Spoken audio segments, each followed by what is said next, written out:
Ошондон насip эке мына биздин Абдышарып Бекиловду тааныйсыңар, а? Эмчек иштеди, мунуларды жасап берген, билесиңер, муну маңдайыңарда.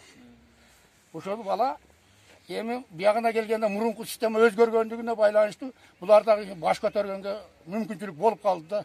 Мурун өзүңөр билесиңер, кандай акча гана чачылбады, кандай жол менен өтпөдү. Азыркыда келгенде башкачараак болот деген себеби ушундан болуп атат. Элден чыксын, өзү билсин, эли шайласын, ким көп добуш алса ошол өтсүн.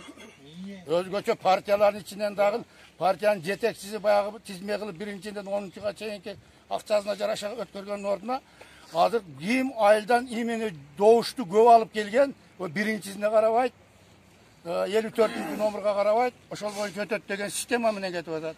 Бул да жакшы нерсе, элге коюп койду. Бул жагынан эл өзү тандап алыш керек. Биздин чыгарып коюлуп атат. Номуру 20 бүтүн Кыргызстан партиясы, бүтүн Кыргызстан Мадумардын партиясына. 26-номурда, 26-номур. Аерде 54 номер болот.